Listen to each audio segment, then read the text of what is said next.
et d'accueillir également Quentin Bajac, le directeur du Jeu de Paume à Paris, qui a mené il y a quelques années, qui a été le commissaire il y a quelques années d'une très belle rétrospective Stephen Shore au MoMA de New York. Et ils vont tous les deux s'entretenir pendant à peu près 45 minutes du travail de Stephen Shore et de ce qui est présenté dans cette exposition. La séance sera suivie d'une série de dédicaces. Nous avons la grande chance d'avoir un magnifique catalogue réalisé par Atelier EXB. On remercie les éditions EXB d'être présents parmi nous ce soir et d'avoir vraiment réalisé un ouvrage de tout premier plan.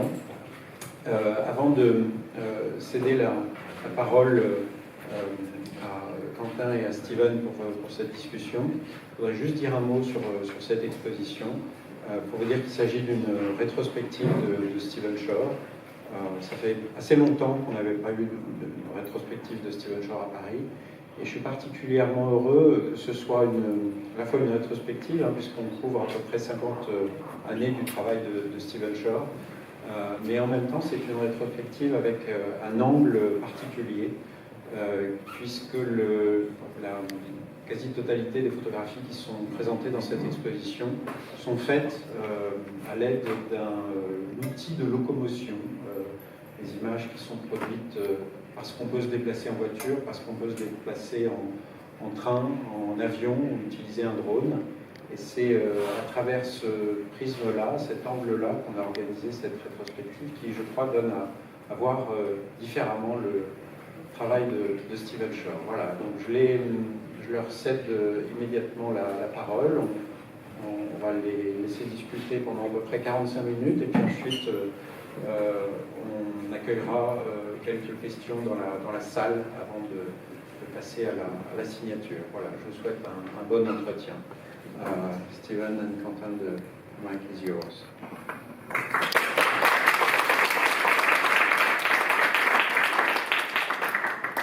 Merci Clément. So, good afternoon, Stephen. It's really nice to have you here, and very unexpected to see you with all these people this afternoon. So we're going to have, as Clément was just saying, let's say a 45 minutes discussion, and then there will be, I'm sure, many questions from the audience, as always with you. And then a book signing, I think, I'm sure. And then we'll probably try to focus during this conversation on the topic of this show. That is both the notions of vernacular and vehicular. So we already had a small discussion before, and I know that both these notions of vernacular and vehicular come more from Clément than from you, as these are two of Clément's many obsessions, vernacular and vehicular. But yet, the notion of vernacular is often associated with your work, and by critics and by you. But the notion of vehicular far less frequently. So maybe we should start with this. Well, I think for me it starts with road trips. And I grew up in New York City, and most of them, I didn't have a car when I was young. Most of my traveling was really to some East Coast cities into Europe, and hadn't seen the middle of America. And by the late 60s, developed a group of friends in New York City who all came from Amarillo, Texas. And every summer went back to their homes there. And I started going back with them and discovered part of the country that was, the way of life was so different. The landscape, the light, just the way they lived was so different. And it was, I loved it and wanted to explore the country. And so got a driver's license, rented the car, and started driving. And on trips of exploration to take photographs. And the first trip was, the real photographic trip, was that series over there, American Surfaces. And when I started, my idea was to have a photographic diary of my trip, and recorded every meal I ate, every person I met, every bed I slept in, every television I watched, every toilet I used, every town I went through, the residential architecture and commercial architecture. So it was a series of series. That's how it started. What I wasn't expecting was, I found that after a few days of driving, of paying attention to the road constantly for hours, it changed my state of mind, that my mind became very quiet, very focused, very clear, and kind of entered a flow state. And that the act of driving somehow put me into that state, and which would last the whole trip. And that's how I started really finding road trips exciting. Also, it's just the experience of having not driven when I was young, to know that I can get into a car, go any direction I want for as long as I want. It was a different kind of freedom. So it seems that the car puts you in motion and then puts the photographic act also in motion. Yes. But I can even think of one work that comes before the car, which is one of your very early work that connects in a way vernacular and vehicular, which is not a photo but a film, which is something that you did in '64 in an elevator, which is in fact, I think, the first image where there's that, the first work, where there's that connection between kind of photographic, even if it's a filmic process, yes, and motion, and automated motion. Yes. And so you're right. I remember this because when we did the show together at MoMA, that was the first piece that you could see when entering the first room. And that was for me, a way of also putting into motion the show and your work. Yes. So just for everyone here, for background, it was a 16 millimeter black and white film I made that was shot inside of an old cage elevator where you have them here all the time, a lot, right? Yeah. And the entire film is the elevator in motion, looking through the cage of the elevator inside of the cage of the elevator shaft. So here in the exhibition, we have in the first room this series of images that you took from the car in '69 in LA, were you at that time aware of other photographic experience that had been made at the same time? I'm thinking of John Baldessari's trucks, every truck. I'm thinking also of John Meyerowitz' European trip that was shown at MoMA in '68. Yeah, I wasn't aware of that at the time. But I was looking more at the conceptual artists, and people more along the lines of Baldessari. And so my project then was, I had a couple of things in mind. One was to photograph for a day and use every picture I took, rather than edit. And the other thing I wanted to explore was, I was trying to get away from a visual convention in photography. And I looked at a lot of snapshots that were where mistakes were made. And I thought, what could I learn from a mistake? And try to put that consciously into practice. It's funny you mentioned Baldessari, because about 15 years ago I did a talk with him, and he was talking about the truck series. And I think we had a very similar intention. He said, if I use a concept to define one aspect of the picture, I'm removing some of the decision-making from it. I wanted to get to something more natural, which was exactly my intent in that and some of the conceptual work. And in a way, it's rather paradox. It's a paradox because you're in a way constructing that photographic method or protocol, which is a lot of constraint, in the car. Yes. And yet, it is completely open to accident and chance. Yes. Would you comment on that?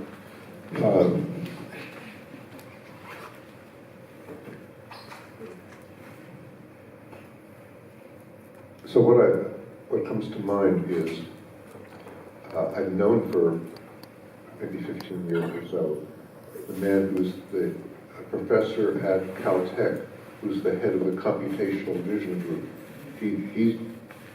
That computers can recognize things in the world is because of the work he was doing then. And he wanted to track how people paid attention to a picture, I want to rephrase that. He was not interested in how they paid attention to a picture. He was interested in how they paid attention to objects within a picture.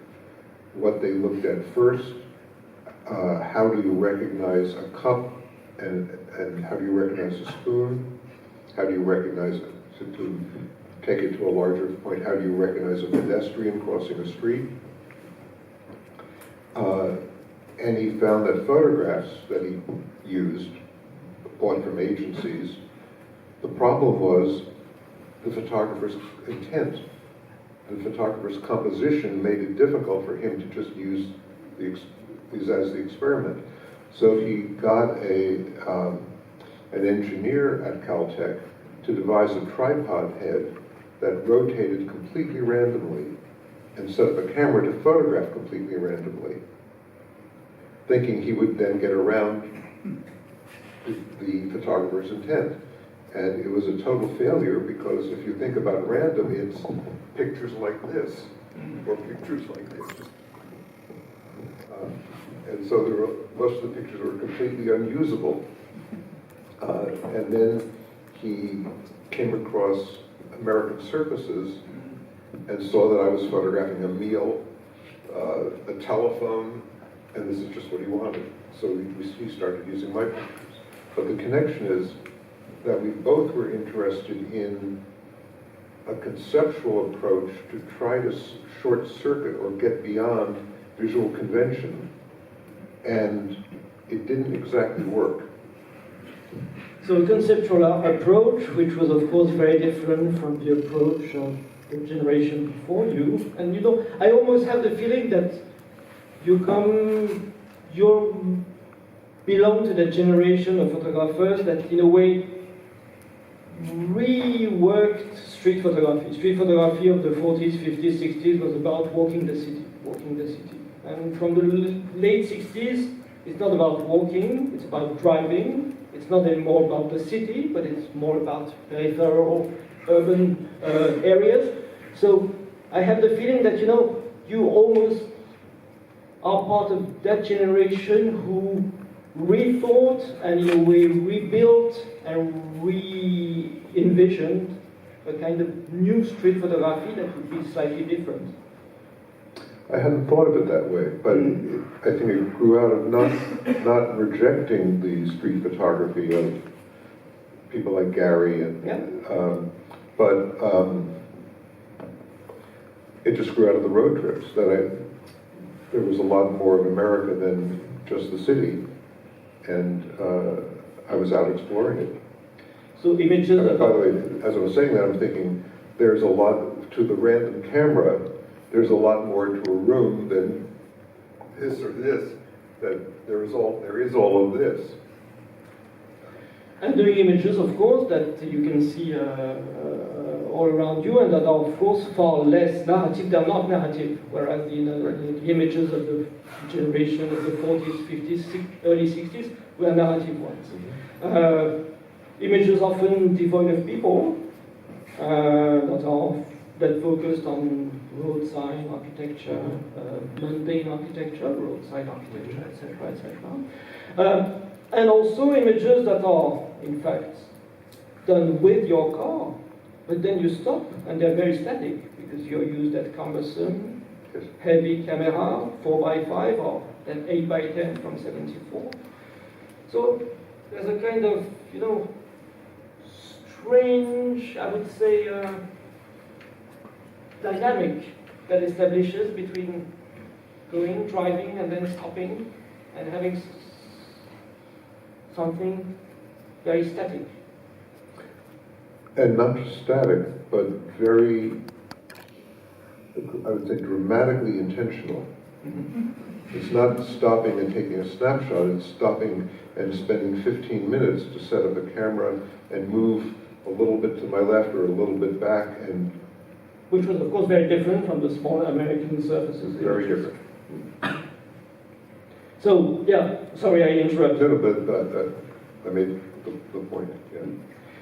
And then also when I have a look at, we will go and talk about Signs of Life, but when I have also a look at all the images here, you know, you have postcards, you have small prints that are pasted on the walls, you have images that are framed, you have wallpapers.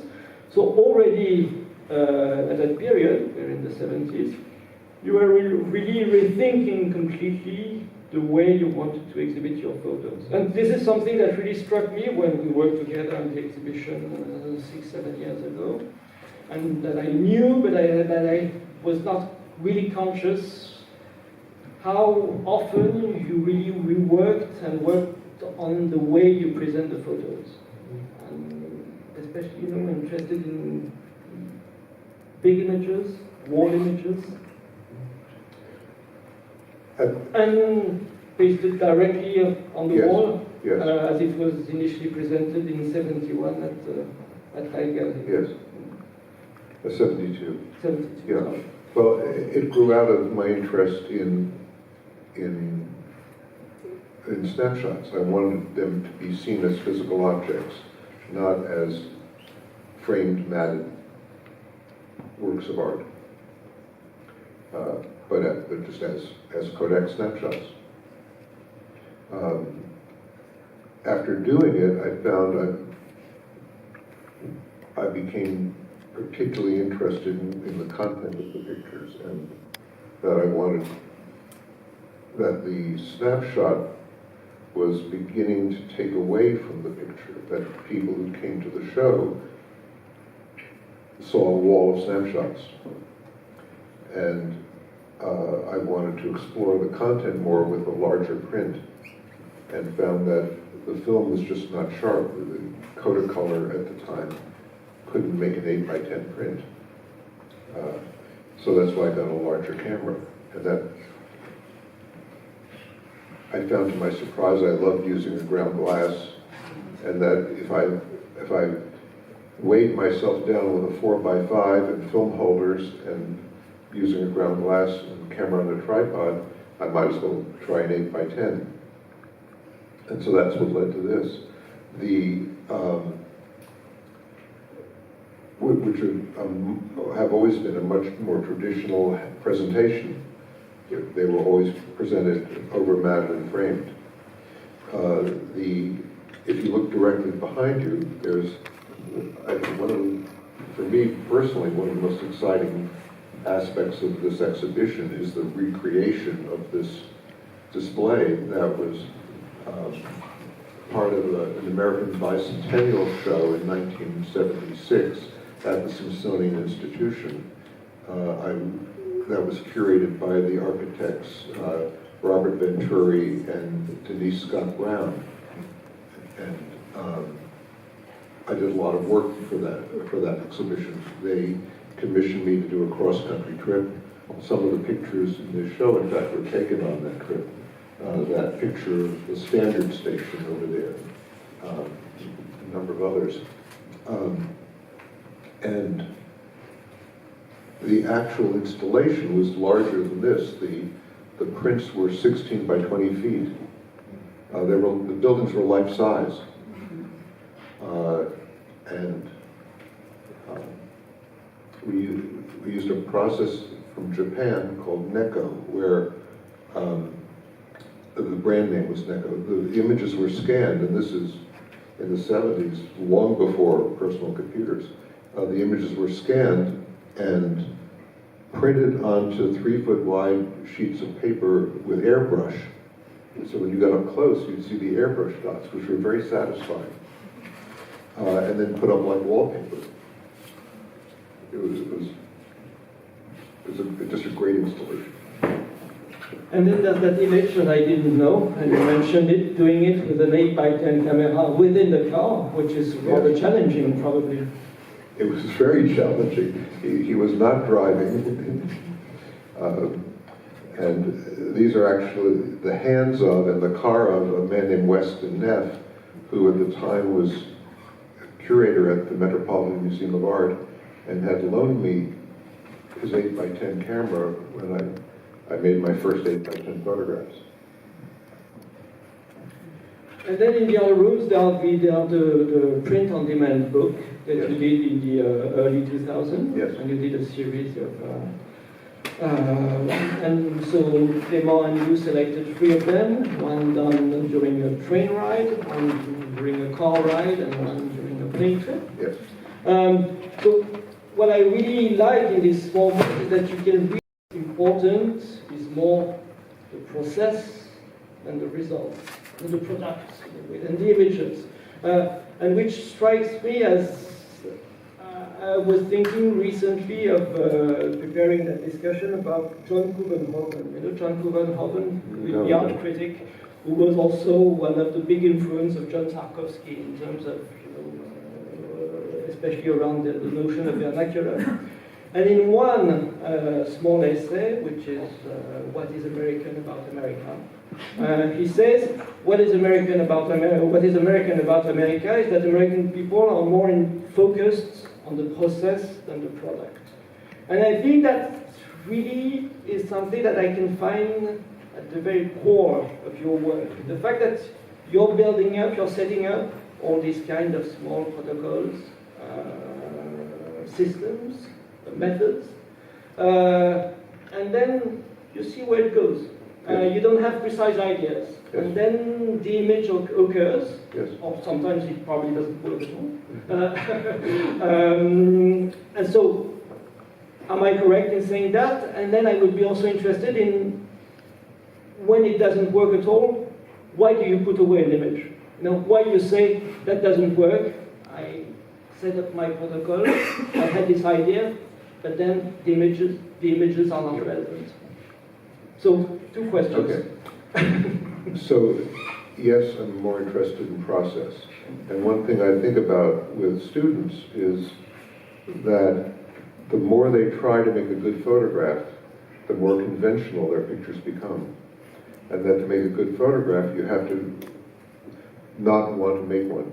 And that if you just get involved in the process, perhaps if you have some talent or some insight, something interesting will come out.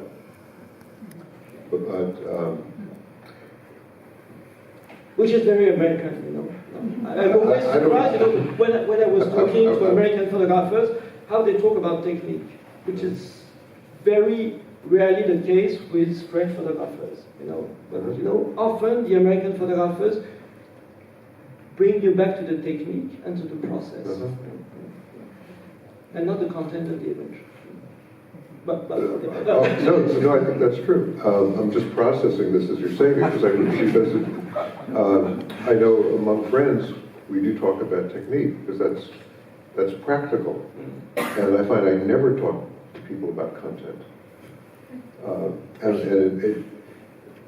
I've somehow gotten away with 40 years of teaching and not talking about the content. And talking about it, I make myself do it because I know people expect it, students expect it, but most of the time it's technical, it's physical technique and visual technique. So it's not about metaphysics, but physics. Yes, that's it. What was the second question? The second question was, when do you decide that having built, you know, that thing, it doesn't work? Yeah.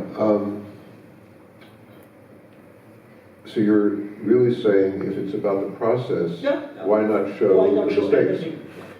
Because we bore people. I mean, my next book with Mac Books is going to be a book of the print-on-demand books.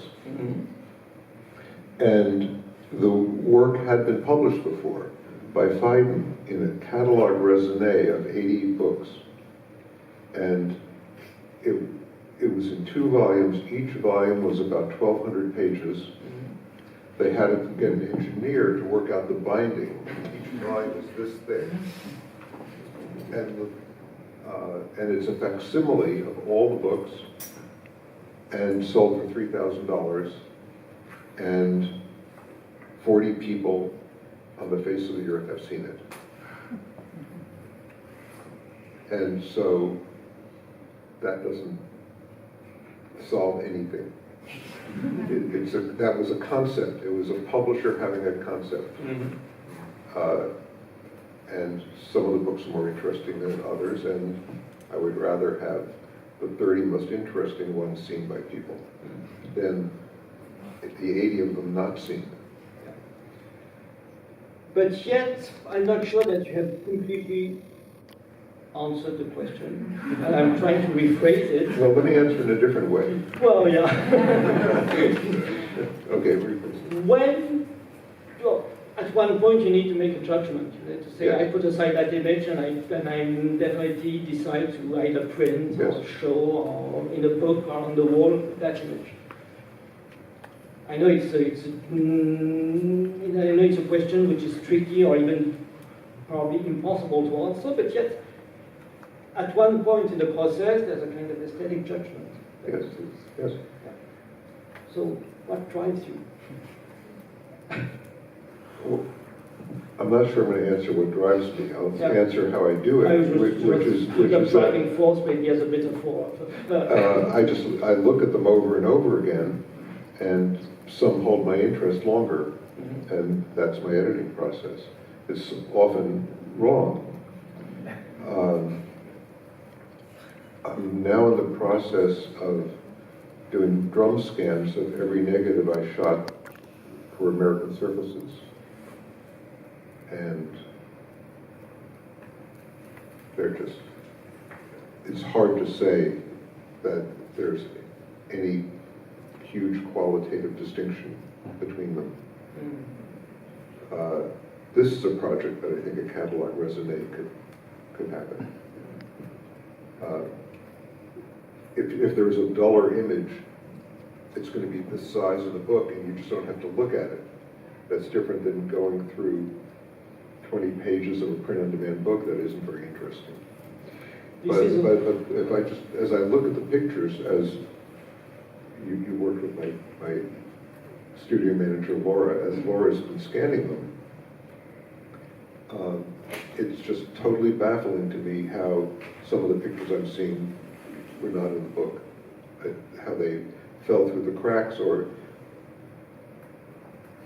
This is also why you love doing revised editions. Yes, I think you're right. Yeah. So a working process. But what I was also going to say is, when I work with, I've been teaching for over 40 years, and at my college, the seniors all work on an independent year-long project which culminates in an exhibition. And they, of course, this being the finale of their college career, feel a lot of internal pressure to make it good.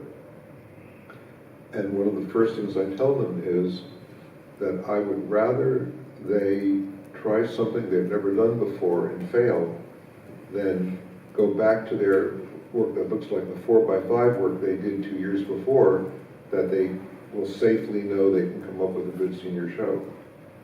And they do. I mean, they do try, and I find rarely fail. So tell us a little about the drone photos. Yeah. About the last part of the show, and about the art as Clément was explaining to me, shown for the first time in Europe, and that are being shown in New York at your gallery right now. Yes. So why drones? So if you look at this picture here, it's the edge of, it's the border of a 19th century factory town in New England. Red brick factory buildings are very typical in New England, and you can see exactly where the city ends and the countryside begins.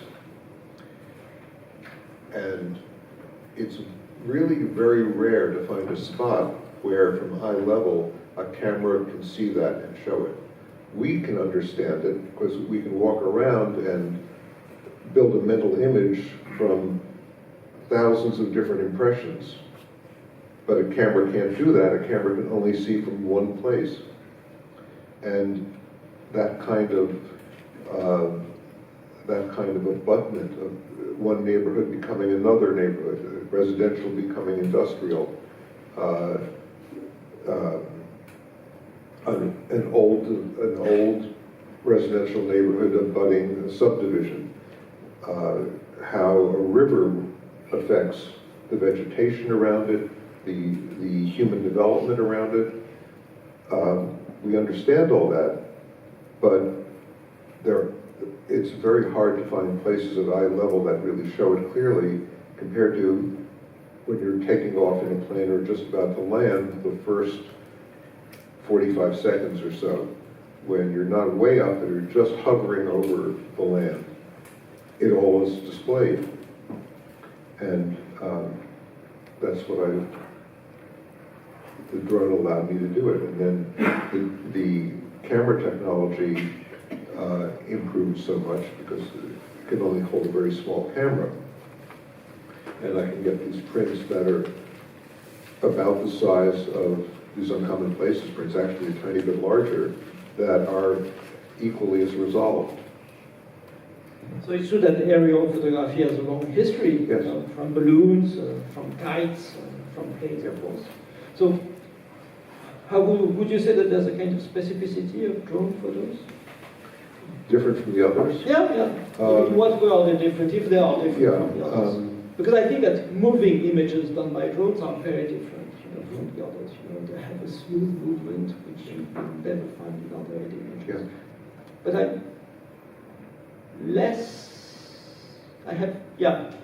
I would be interested in hearing you about the specificity of still images. Yeah. I don't think there's much difference between drone images and balloon images. Mm-hmm. I photographed from a plane once in '73 with a Crown Graphic. So I did 4x5 pictures around the suburbs of New York. But it was very limiting in color because I had to shoot at a 500th of a second because of the vibration of the plane.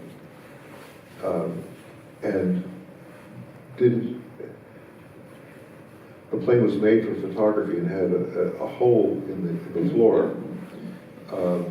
But within limits, I had control of the framing. I could say fly over there, and I could move the camera. But what the drone gives me is something that a plane or a balloon can't have with that precision, which is the drone is rock steady in the air. It doesn't move. I've done videos with it, not with the drone moving, with the drone still, and there's no camera movement. I have an exact image on my control panel, and it's like using a camera on a tripod. If I want to move it over, I don't like the framing a little bit, I want to move it over a tiny bit to the right, move it a tiny bit to the right. So it's going back to the 8x10 experience. With a very important difference. Mm-hmm. But it has the same degree of control of the image, which I couldn't get from a balloon or a plane. I couldn't move it over 10 feet. I couldn't go sideways. I couldn't say, hold still, I'd like it like this, just let's move 10 feet to the left in a plane. The difference is, if I'm standing here on a street corner, if I'm standing here taking this picture, and I want more space to the left of this lamppost, I know what's going to happen when I move the camera, because I can see what's there. With the drone, I have no idea. The way I work with the drone is I'll see something in front of me that I think has potential. I'll send the drone up. I mean, I can recognize what's going to be interesting and take that picture. But the drone battery lasts 20, 30 minutes, and then I go exploring, and I'll send the drone a half a mile, 3/4 of a mile away. I have no idea where it is. If I move it to the left, I have no absolutely no idea what's going to come into the frame. And this is exciting. It is very exciting. It's a very different way of working. I take more pictures. Like this picture behind us, I took one picture. I decided where was where I wanted. I took one picture.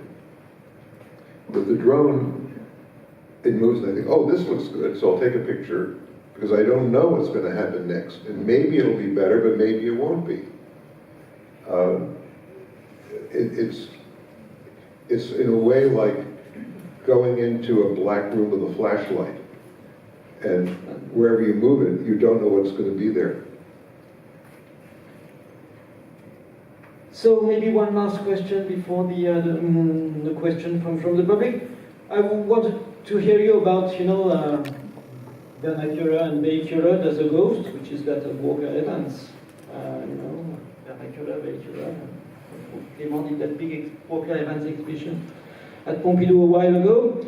But if you go back to American photographs, it's a book about car culture, about the importance. One of the many aspects of American photographs is the fact that there's the interest for car culture and the way that car transformed the American landscape.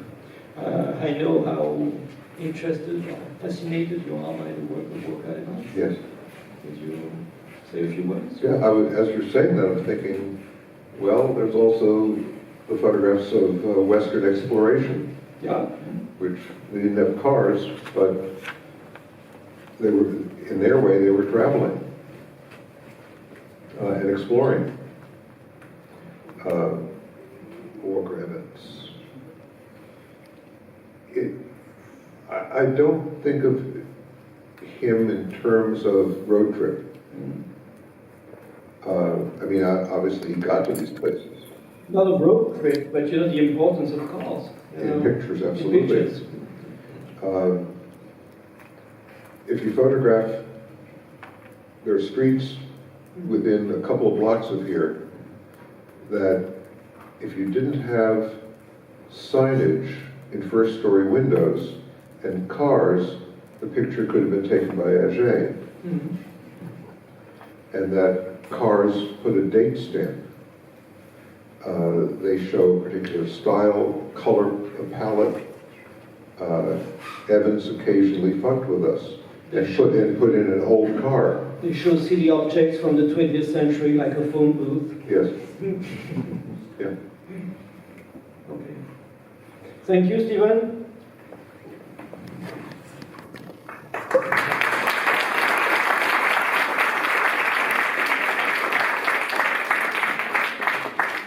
Thank you both for this really amazing discussion, and we are now going to ask the audience if there is questions for Stephen or Quentin.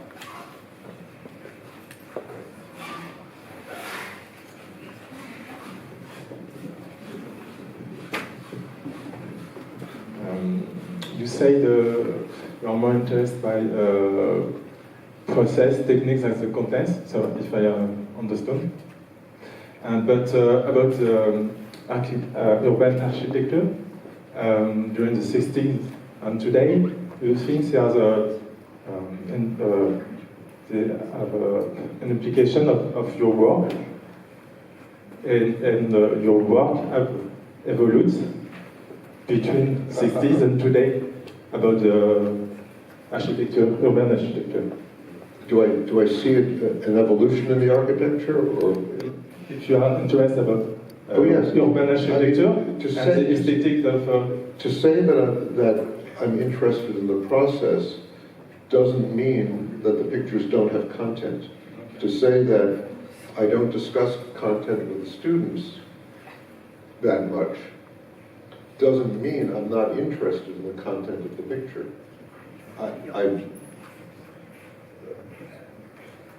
I don't like talking about it. The image that comes to mind is sticking a pin in a butterfly. And there's some things that I think are better left analyzed. When I hear over-analysis of content, or when a student spells out their intention, I'm going to photograph injustice. Well, it's very hard to photograph without words. If a student says, I want to photograph every doorway on Rue d'Archives, that's it. Okay, I'll go with that. That you can show. But I know that we all have unconscious processes, and that maybe artists are more open to their unconscious processes, and that in the work I could be paying attention to, in this picture, the exact framing, exactly where I'm standing, so that the space between the lamppost and the building to its right is just a certain amount, and that the space between, and you can't just see it here, the lamppost over here and the building to its left is just a certain amount. And I could be paying attention to that.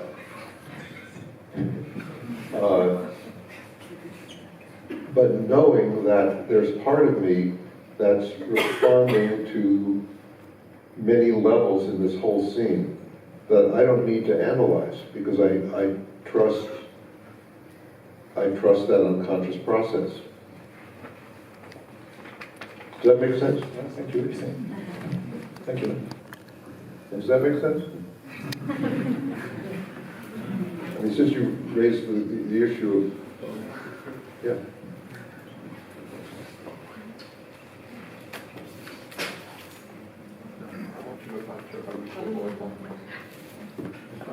Hi, Stephen.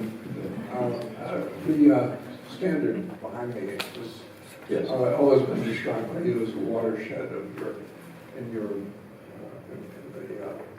the road work. And I thought it might be good to just explain that to the watershed in your work. Okay. So, one of the things on my mind as I was using the 8x10 camera was to see how much information I could organize in the picture. Like, how densely packed could I? In this picture, I'm talking about the space between the lamppost here in the building and the lamppost there in the building. In that picture, there are dozens of interstices that I'm paying attention to. There's a picture, the middle one on this wall, done about a week later, where it's the same thing. I'm looking at how many different decisions can be held. But when I took that picture, afterward, I'm going to back up a second. To do that, it means I have to impose some kind of structure on the world. The picture is not just random. It's not that random tripod head that goes anywhere.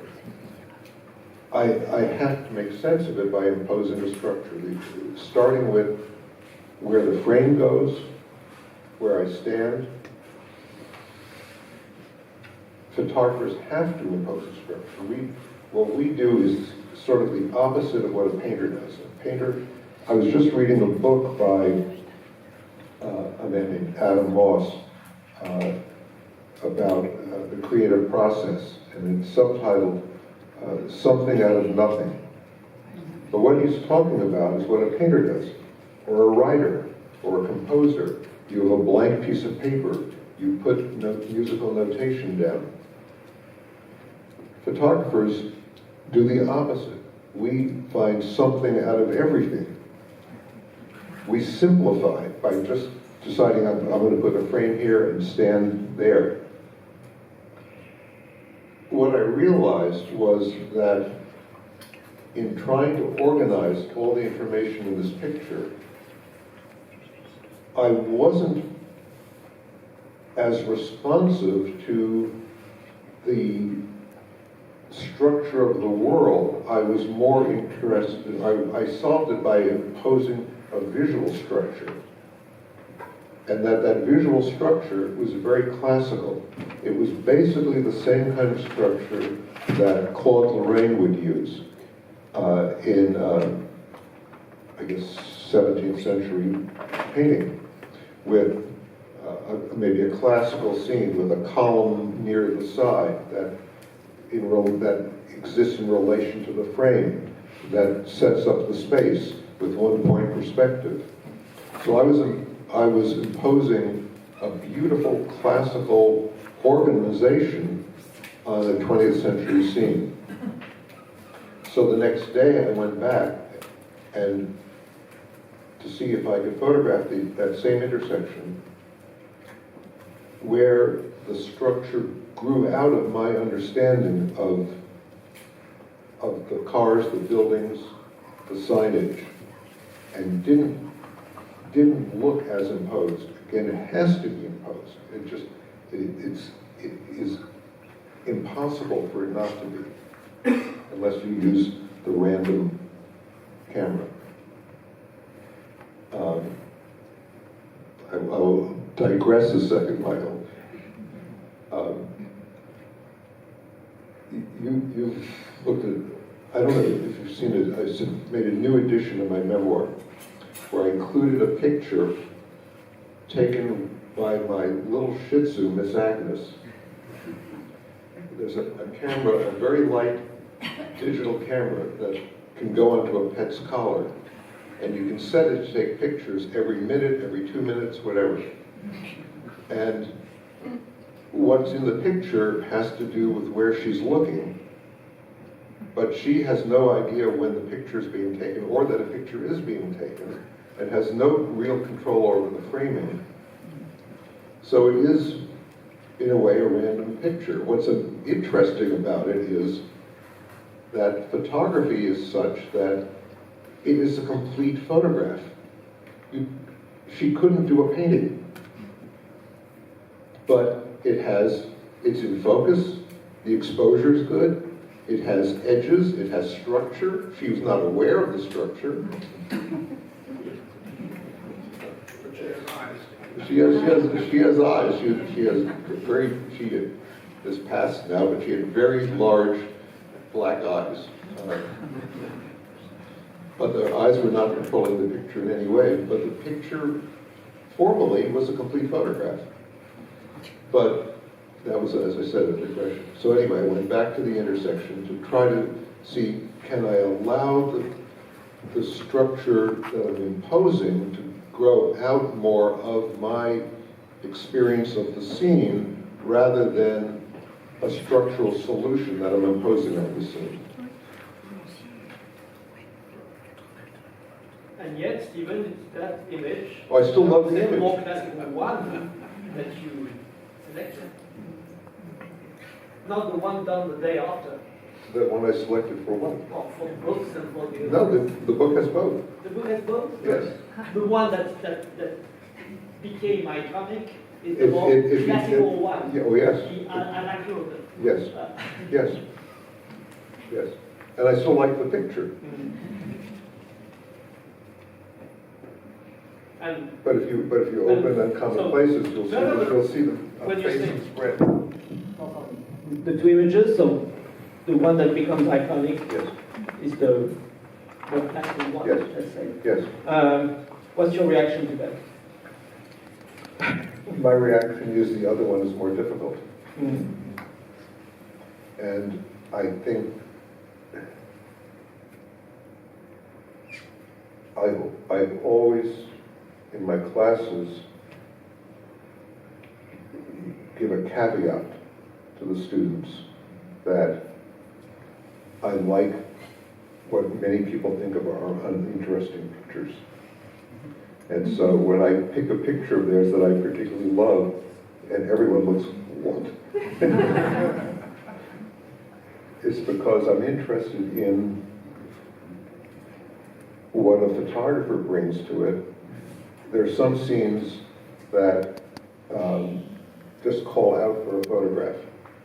They say, photograph me. You won't go wrong. And I don't see the photographer doing that much in it. and the ones that don't call out.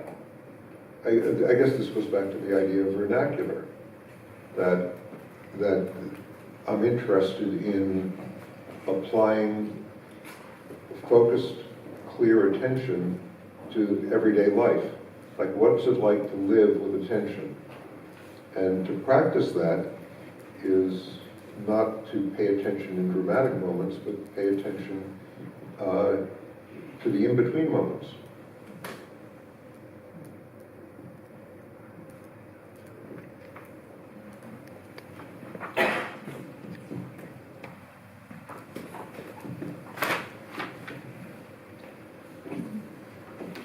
Hello.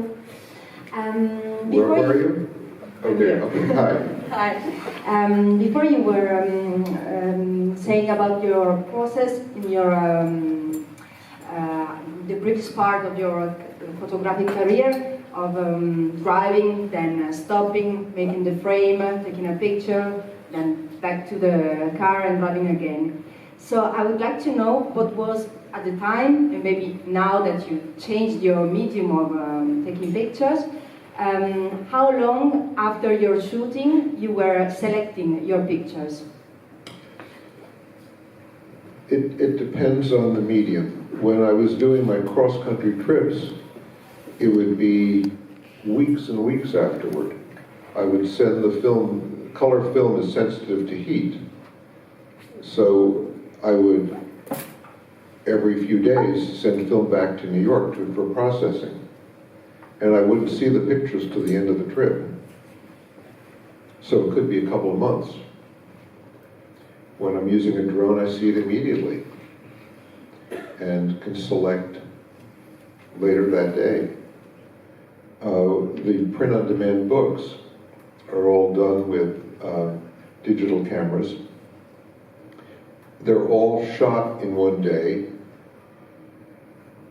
To get to something Quentin was referring to, the pictures are all made with the book in mind. And so it's never like I'm going out to take my best pictures today and then I'm going to make a book. But I'm thinking about not them as standalone pictures, but how they work, how they're going to work in the book that I know I'm going to make. And then often I make the selection that same day and send it to the printer that day. So it depends on the medium. Digital makes it very different.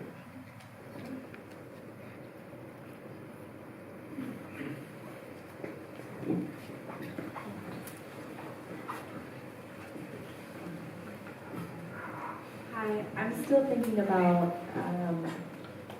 your thoughts on process versus content, and what you said about students who are interested in big topics like injustice, and what you might say to a student who's interested in exploring a large topic like that.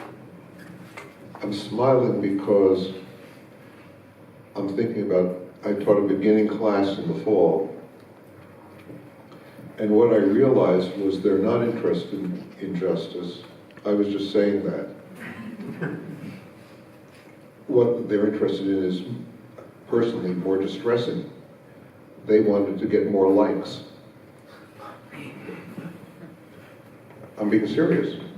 When one of the first assignments I give is to photograph on a walk from your dorm room to the dining commons. So I want them to take a photograph on a walk they take every day, that they're probably listening to music or on their phone or not paying attention, and to actually pay attention along this walk, which is probably not going to see, they're probably not going to run into anything dramatically photographic or interesting. And then, knowing my own predilection for uninteresting pictures, I'll pick a picture that I genuinely like that's totally baffling to them, because it would get no likes. And then it came out in discussion that they signed up for the class because they wanted more likes. What's wrong with getting likes, they would say.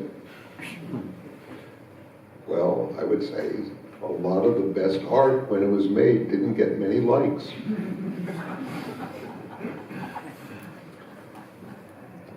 If a student actually, but I'm going to answer your question seriously, if a student actually wanted to think about injustice, I would say, think about the limitations of the medium of photography, think how you can go beyond those limitations.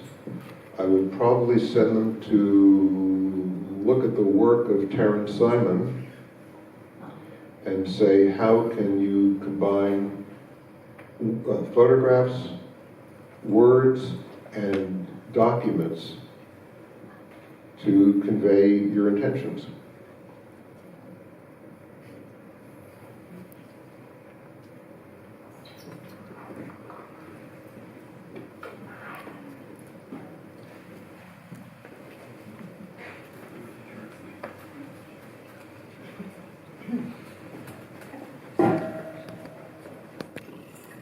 Est-ce qu'il y a d'autres questions dans la salle?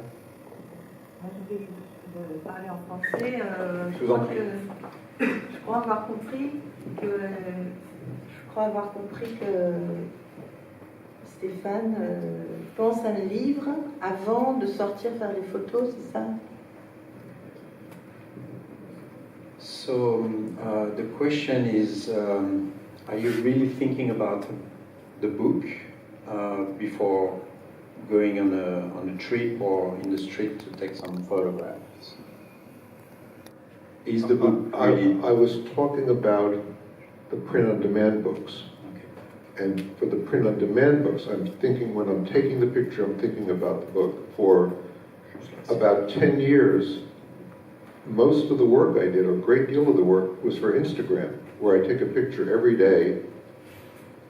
And when I was taking the picture, I knew when I was taking it, I was doing it for Instagram. I thought of what's going to look good, this big, that people are scrolling through. In the same way, when I'm doing the print-on-demand books, I'm thinking about that. When I'm doing this work here, I'm not thinking about the book at all. Not at all. Donc, vous ne sortez jamais comme ça, le nez en l'air, dans la rue? Tout est prévu à l'avance? So the question is, you don't just go out in the street and walk randomly and shoot randomly. There is always an idea.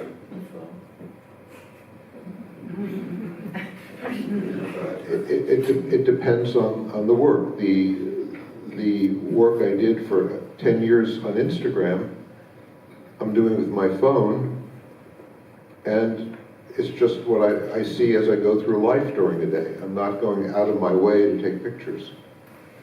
So that, I'm just, like anyone else, encountering something during the day and taking a picture and then putting it on Instagram. Other things, there's a definite project. My main focus the past 3 years has been using a drone. I don't take a drone with me on the street. I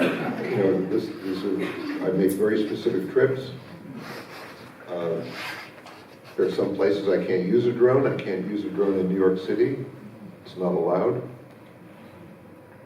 I know that my next place I'm going to use a drone is Los Angeles. I don't know when I'm going to do it, but I hope to do it within the next couple of months. So that those are very definite trips.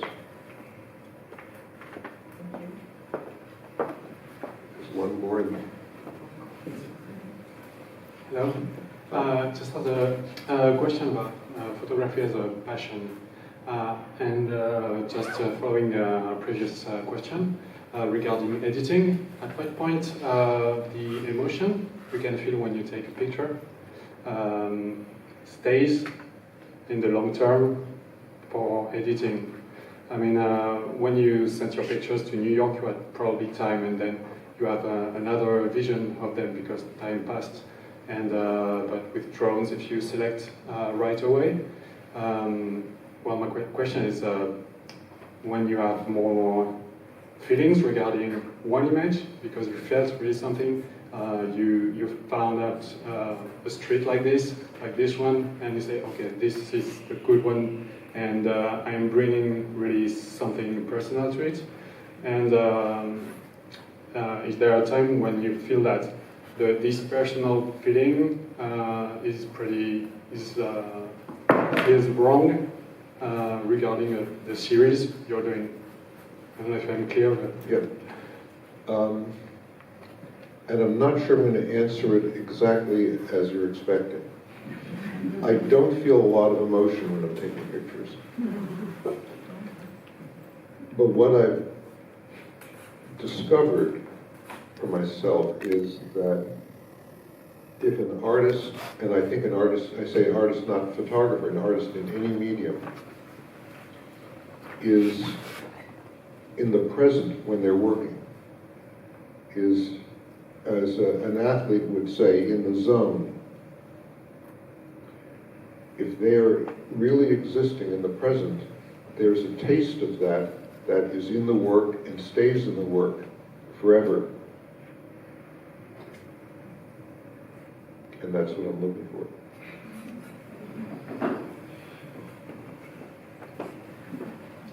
Alors, nous avons le temps pour une dernière question.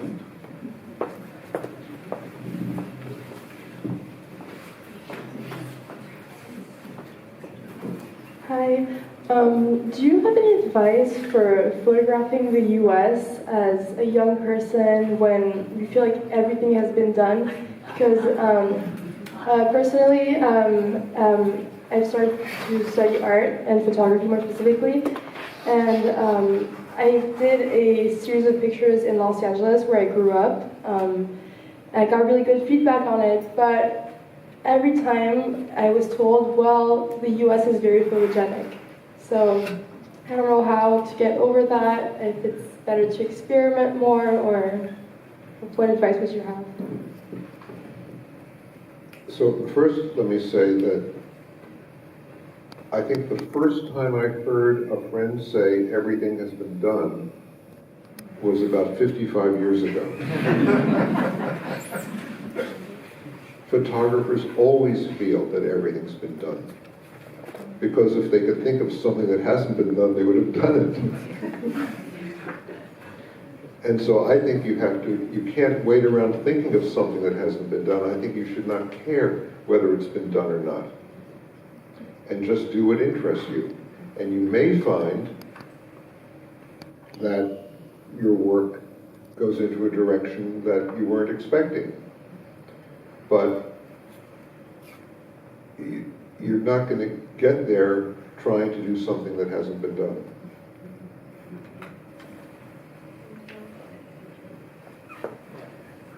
Thank you so much for this amazing.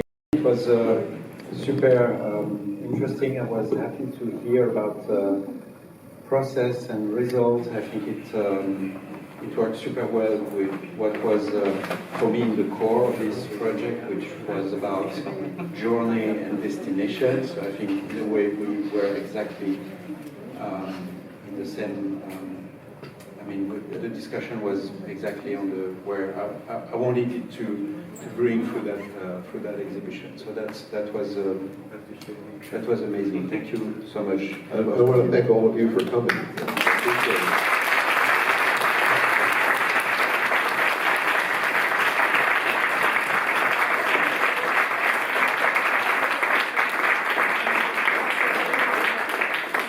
Pour ceux qui souhaiteraient faire signer le livre de l'exposition par Steven, la signature va se passer dans la cour, dans la petite salle qui se trouve dans la cour. Je vous demanderai si vous voulez bien, de quitter assez rapidement l'espace parce qu'on va devoir enlever tous les sièges pour le vernissage. Et pour ceux qui le souhaitent, le prochain rendez-vous de la Fondation est le 26 juin à 19h. Nous allons faire un feuilletage autour de la réédition du livre d'Henri Cartier-Bresson, Images à la sauvette. Si vous souhaitez être présent, il y a soixantaine de places, donc un peu moins qu'aujourd'hui. Les réservations se trouvent sur le site de la Fondation. Merci à vous, merci de votre présence.